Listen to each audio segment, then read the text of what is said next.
7 ពេលវេលាដែលអ្នកគួរតែនៅស្ងៀមស្ងាត់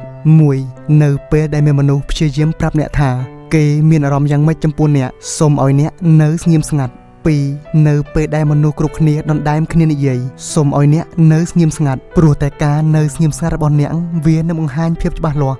3. បើសិនជាគេមិនព្រមឲ្យអ្នកនិយាយដល់ចប់សូមឲ្យអ្នកស្ងៀមស្ងាត់ព្រោះតែគេមិនបានចង់ស្ដាប់អ្នកនោះទេ 4. បើសិនជាអ្នកកំពុងសម្លឹងរកមើលចម្លើយសូមឲ្យអ្នកស្ងៀមស្ងាត់ព្រោះតែពេលខ្លាំងភាពស្ងៀមស្ងាត់វាអាចបង្ហាញចម្លើយបាន 5. បើសិនជាអ្នកកំពុងសម្លឹងរកមើលពេលវេលាដែលស្រស់ស្អាតក្នុងជីវិតរបស់អ្នកសូមឲ្យអ្នកនៅស្ងៀមស្ងាត់បណ្ដោយឲ្យភាពស្រស់ស្អាតបង្ហាញចេញមកតាមធម្មជាតិ 6. បើសិនជាអ្នកកំពុងចង់និយាយអ្វីចេញមកទាំងកំហឹងសូមឲ្យអ្នកនៅស្ងៀមស្ងាត់រងចាំឲ្យចិត្តត្រជាក់មុននឹងនិយាយអ្វីចេញមក 7. បើសិនជាអ្នកមិនទាន់ដឹងរឿងអ្វីមួយប្រកបនិងច្បាស់លាស់សូមឲ្យអ្នកស្ងៀមស្ងាត់សិនរងចាំរហូតដល់អ្នកប្រកបចិត្តចាំដោះស្រាយវាឲ្យចប់តែម្ដង